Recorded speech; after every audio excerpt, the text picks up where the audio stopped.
Hello, everyone. Welcome to this week's episode of Glucon Weekly. Joining us this week is none other than the SignalWire CEO and founder of the First Switch Project, founder of Glucon, and builder of things, Anthony Minasali. Thank you for joining us today, Anthony. Thanks. It's great to be here. How's it going? This is always a milestone to have someone of your caliber on the show.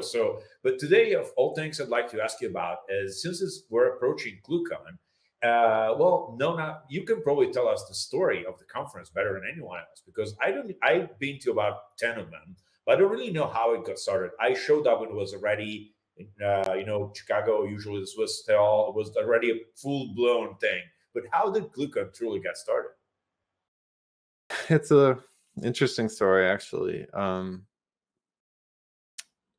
2005 is when we had the first Glucon. At that era, this was like most people didn't have mobile phones with internet in them yet.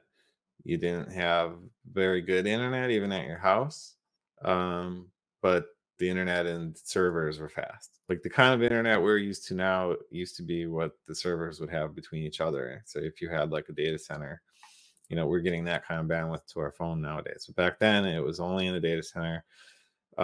Voice over IP was like limited to data center kind of traffic. The carriers used to make fun of it, like it's never going to be a thing because they're so worried about the revenue stream and stuff. But they were kind of using it for, trunking one side of a network to the other, and it was just kind of taking off.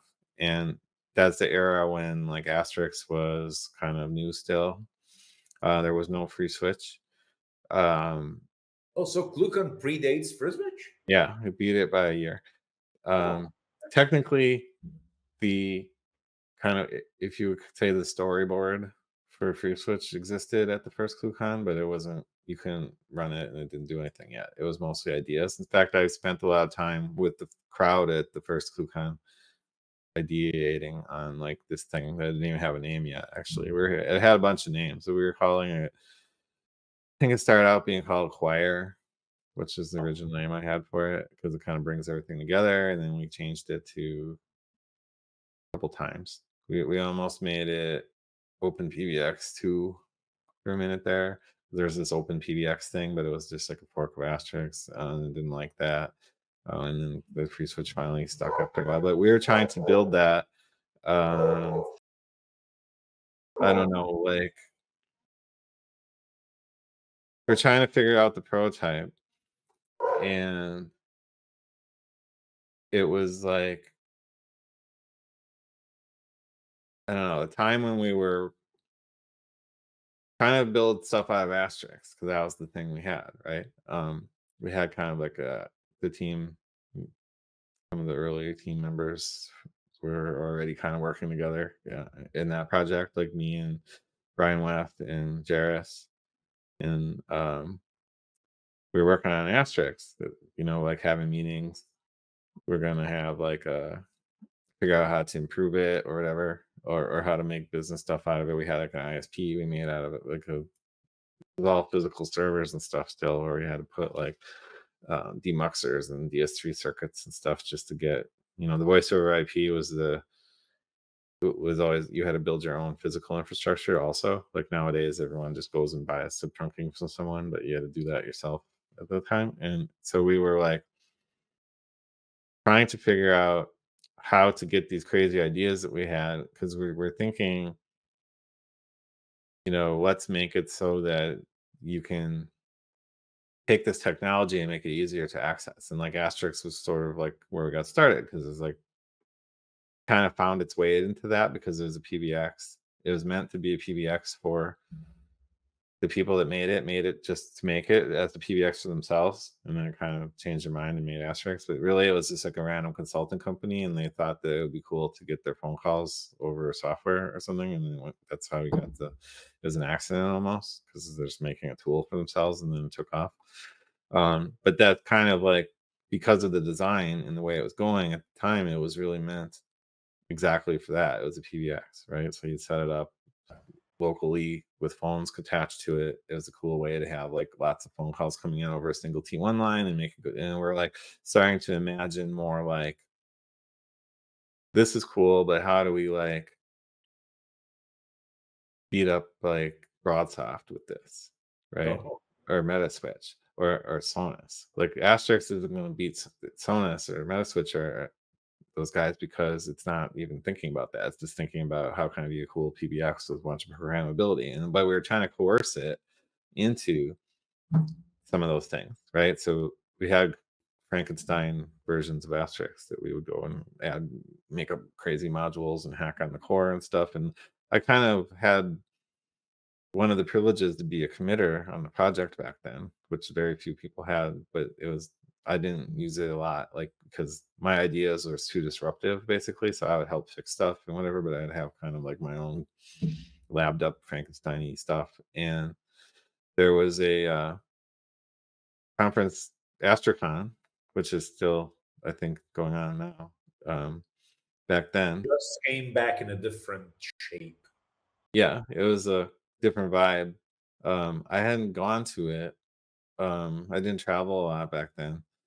Some of my other team members did, like Jairus and Brian. They've been to a few at the time, and basically the one thing that kind of happened was it was like very centric towards Asterix, which is fine because that's what it's called, right? It made sense. But like one of the things that our team was thinking about was like at the time we were starting to form relationships. It was called SIR back then, but now it's like OpenSIP/Comilio. Two projects came from that SIR code base.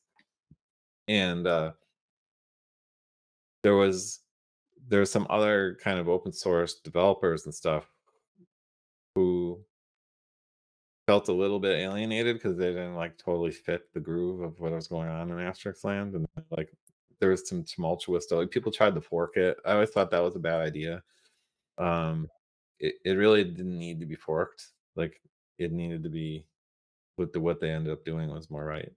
But like so I never really supported that. But like there were these kind of outsider people that were part of the development community that didn't know, they wanted to learn stuff and figure out how to build out of other things, like all the other open sources. Basically, it was like, if there's already a conference for Asterisk, that's cool. What if there's one for everything else? That's where we started thinking about KubeCon. And back then, we were doing a lot of like greenfield development because we're trying to, or like I said, different Frankenstein things. And we would talk about having a clue all the time. And we had all these jokes like clue by four, or clue bat and a hot clue gun, and like there's like kind of like a trendy. We made references to clue constantly, and like let's just call it ClueCon because you get a clue there. And Oh, we'll just yeah, be that's a conference where you will learn about everything. We're not going to limit it to one thing because it's kind of already done to have an asterisk only one. So let's have an everything one, including Asterix. So it wasn't like we were trying to leave them out because the original very first ClueCon had Mark Spencer at it before he's like retired and doing cooler stuff now. But and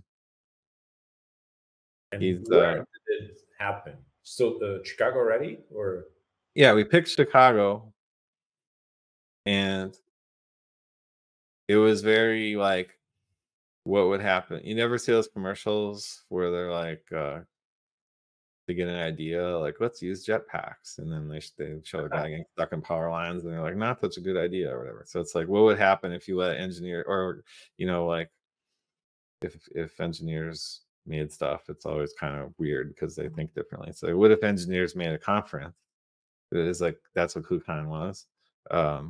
It was like just got a whole bunch of people and invited them and like didn't know what to do, and like let's just it was like our own inexperience might have like been the secret sauce because we didn't know how to make a conference and we didn't have anyone that ever made a conference before. So we just kind of did it and iterated on it. The first one was like in a hotel by the airport and had like all kinds of interesting stories to go along with that, including like police raiding someone, not our people, but like the place we were had like a police raid happen like while we were having the conference. Um, oh, but it was like just this roadside in kind of place, and then we decided like Chicago was really cool and everyone wanted to go there it was just far enough away. You'd have to take a train in the middle of the night to get there and stuff. So like, why don't we just have it downtown? Because that's where everyone wants to go at night anyway. Thinking like all these developers want to learn stuff. Like we're maybe either too lazy or too stupid to, like let's have tracks. Like what most conferences have, like one big audience. Like we'll go in there and give presentations on all the stuff we're working on, because most of us were doing like interesting, basically building the foundation for like what's leading to the CPaaS industry, right? Back then, there wouldn't be no CPaaS industry without all like the first several KuCons were like the seed, like even young little inspiring Twilio future CTOs were at KuCon number 1 and 2, kind of peeking around and like, or one of the first earliest ones. Getting that some of the ideas from the things that everyone was working on, because they're part of the whole puzzle. Like, how do we take this technology and like make it easier for everyone? So like it started to basically mature. So like KuCon number 1, there was no FreeSwitch. It was more like Asterisk was the only hero as far as telecom software device kind of thing. But you had your proxies were emerging, and then you had things that people are trying to build out of it. But by the second one, so in the year between the first one and the second one, we had the actual release of like a preview of the first FreeSwitch by then. So then my KuCon number 2, my keynote was a 2-hour long explanation of what FreeSwitch was. Yeah, so it was like, that was like an interesting time. Was it the official launch of the FreeSwitch? Yeah, more or less. Yeah, it was just like all timid software developers, it took us forever to say we have actual release. I think it was like 2008 was the first time we said it was real release. So like 1.0 for FreeSwitch, we called it Phoenix, came out in 2008. But in 2006, it already worked, right? But we were just perfectionists with the whole thing. So, but at that, we had a working thing. I did a live demo.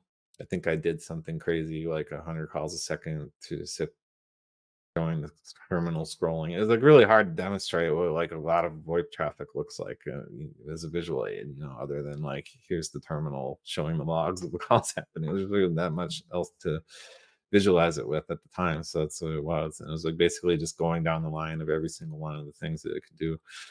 And it turned out to be,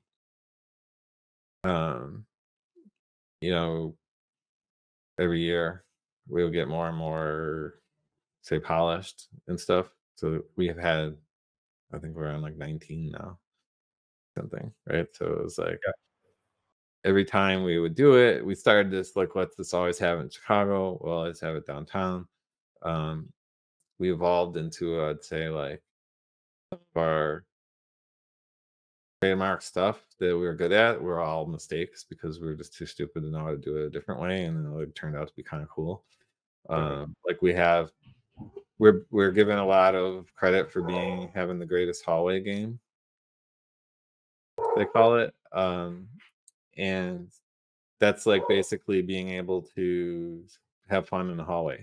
It's kind of stupid sounding, right? But like you're at the conference, you're watching someone talk, they're giving their presentation and the slides on the screen, but then you like want a break or something, you go outside and go in the hallway, and then you meet friends and talk. So like we have booths and entertainment in like the hallway, and like a lounge where you come and sit down, and like we evolved to that over the years. The first one had cardboard boxes in the background while someone was standing at like a crooked lectern thing, and like then we started to realize, this is cool things we can do to make people feel that way. So we had like kind of like the call it like the culture and magic right away, but like then it got a lot better, say like starting at the 5th one or something, as we got more and more, like learned the ropes on like some of the stuff we probably should have already known before we started. But like, it's kind of never lost any of that charm.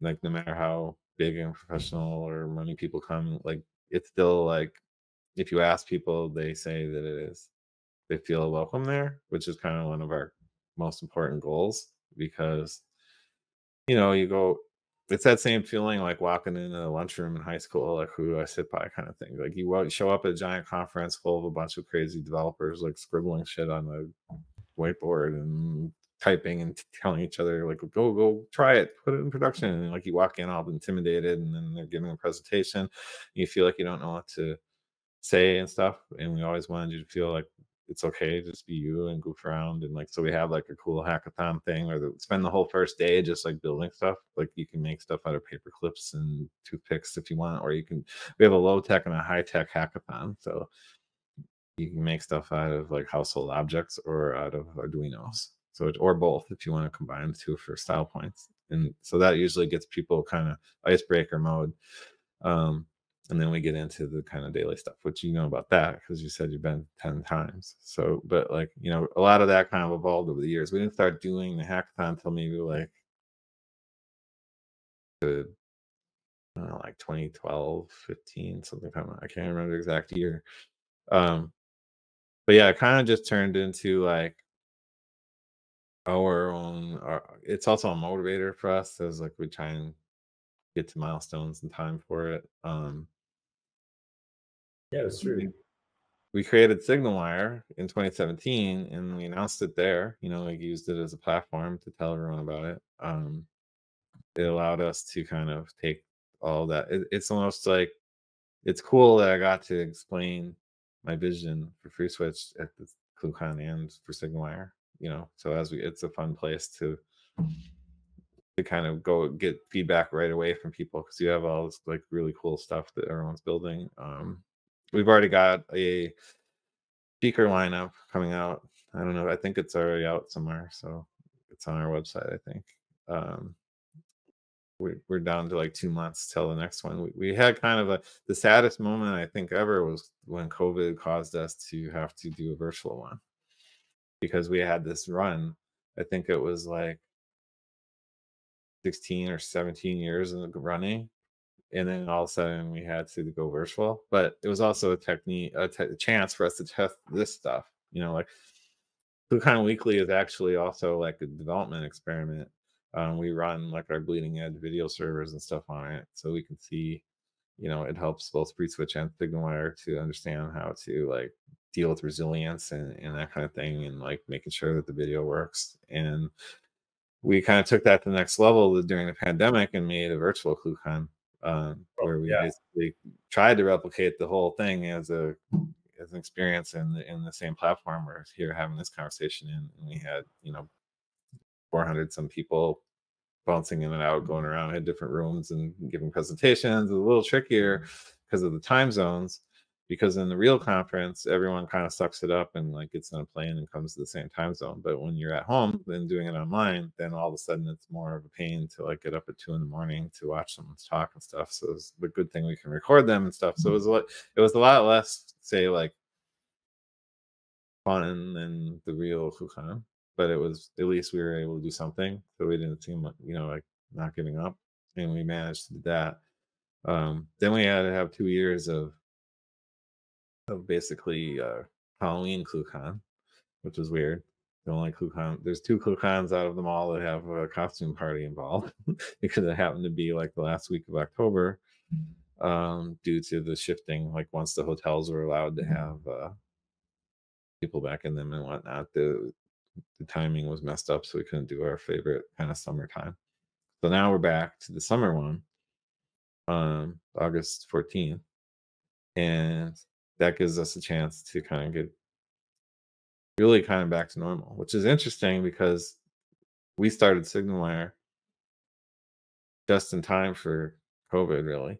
And many of the years of SignalWire have been like enveloped with that. So it's almost like hard to count how long we've been doing the company because we were kind of stuck in that time warp. So it's great that it feels a little bit like the normal schedule for the first time ever. Like it feels like forever. It's probably been like 2019 was the last time we had a normal ClueCon. Last year's ClueCon was normal in the sense of organizing, etc., but it was in October. So yeah, this one is the first Well, I won't say normal, like the classic ClueCon in a while. Yeah, classic summertime pizza party, all that kind of stuff. Well, I know a lot of people from the community were just looking forward to ClueCon, myself included. Like when I was coming before joining SingleWire, I was coming to ClueCon either to speak or just to listen and learn. And it was like my favorite vacation every summer. Like it really is something special. Yeah, and we have a whole new crazy AI theme going on now in the whole tech world, which is carrying on to KuCon. And we have a bunch of interesting, fun toys to play with in the AI department. And we're probably going to do a roundtable just on AI as one of the segments. So that's going to be very interesting. Yeah. It's so how many people, just going back to the first KuCon, how many people were there? At the very first one? Yeah. Probably around 60, I want to say. Well, that's a good number, right? It's a lot of Europeans. Interestingly enough, the people from Australia. It was yeah, I think we kind of always believed in the keeping it intimate kind of thing, because like if you go to like Enterprise Connect, for instance, as an example of one of the bigger ones, it's like 3 football fields of booths, and like it's like a little war of like 1,000 salespeople trying to sell stuff to each other. Because everyone's going there hoping they're going to sell something, but the only other humans are other salespeople trying to also sell something. So it's real fun to watch them go to each other's booth and take their swag, and they don't really like connect very well. And it's so big that you can't even go to all the stuff. And it's like that was kind of not, we want to be in the conference business. We kind of think of the conference as more like a way to educate people and make them succeed. So we've tried to keep our audience size. I mean, we've gotten so big that we can't fit anywhere but a handful of Chicago hotels now. Oh yeah. But yet we still don't go. We're not thousands. Like we don't want to get any bigger than that. We usually have like, I don't know, like we never get more than say 400 people. Yeah, the thing with Astricon so the last few good Astricons were, in my opinion, before it got too big. It broke apart because it was too big. Like I was at Astricon in probably one of the last large ones, 2015 or 16, and there were like 8 tracks going on at the same time, each one with speakers. And it was I missed like half of the speakers I want to hear because there's 8 tracks, so there's no way you're going to make it to everyone's speeches. And it's just managing which one you want to go to. Like then they suddenly have like a dance card, like which thing am I going to go to? I was actually finally got to go to Astricon in maybe it was 2015 or something. I can't remember the exact year. It was I was there. When they started going to Orlando. Yep. And they had David Duffett running it. I went to those and I spoke at them a couple times. And I saw what you mean. Like, yeah, it's like because then me as a speaker it was hard to get an audience, because it's divided amongst all those people. There's a lot of problems when you do the track thing, and we never wanted to do that because again, our focus wasn't the conference. Like we're not trying to be a conference as our primary thing. It's just like a necessity and it's almost like worth it actually takes us all year to get ready for the next one. Like we don't just snap them out. We're not like a media company. We put a lot of effort into it, and we also like to do a lot of it ourselves because we're a do-it-yourselfer kind of. I know preparations begin the day after ClueCon. Like exactly. It's like Santa Claus, right? As soon as Christmas is over, he's already like making the toys again. Yeah. But yeah, the track thing to me is never true. A track structure works if you're a sidebar, like if you're a trade show like IT Expo and you're organizing speeches, then tracks do work because people come there for different reasons and then just take a break and come here and talk. But a true conference shouldn't have tracks. They're very distinct at work. Like I've seen some, like I think IT Expo has like they had like something to do with crypto and then telecom at the same time. They do cross, but hardly. Like you can have a whole bunch of crypto only talks and a whole bunch of telecom ones, or like enterprise networking if they're so disparate from each other, then like you're just like, I already rented this giant hall, I might as well have like 5 mini conferences together. Then that makes more sense. But if it's only one topic and you have tracks, you better make sure you have like 10 times more people. Otherwise, you're going to make them all angry because they don't know which one to pick. And the speakers will get annoyed when they have like 4 people in their talk. You still miss speeches as a participant. Like sometimes they're literally at the same time. I think at one point, the year you were at ClueCon, I missed a speech to come to yours. Sorry, at AstraCon. I missed another talk to come to yours. So it's a very, it's just I think the second best thing is what we're doing different days. If you have to do it, like first 2 days are about this, and there's one more day about this other thing, but still not great. I prefer the one conference, everybody there, big group of friends, and it's just so much fun. Yeah, I think there's going to be a lunch and learn at this next ClueCon featuring like you and Brian showing people how the workings of FreeSwitch. Yep, that's going to be pretty much fun. I spent I spent most of my career building applications for Switch. Then a short time when haven't touched FreeSwitch for a while. Now I'm doing a lot again because it's all the different hybrid situations for work with, etc. So it's going to be a lot of fun, and looking forward to it. Mm-hmm. Cool. So, well, Anthony, thank you so much for joining us today. It was so I know you're busy, so I thank you for making time for your schedule for us. And it was very interesting to hear the story of the conference that's so dear to a lot of people in the community. To be fair, so thank you so much. Yeah, it's no problem. Yeah, we liked it so much that we wanted to do it more. That's why we have ClueCon Weekly, so we can kind of have a little taste of ClueCon in between. Well, I hope that's working out. So I'm super happy about it. So ClueCon this year is going to be from August 14th to 16th, 17th actually, 14th to 17th at the Drake Hotel in Chicago. There's still tickets available. There's still time to get there. Come meet us. Come have fun. We're going to have a lot of interesting talks, and there's a lot of partying going on too. That's a fun part too. So looking forward to meeting all of you. Well, Anthony, thanks again for joining us today. Mm-hmm. Great. See you later. And the rest of the people, see you next week. Goodbye.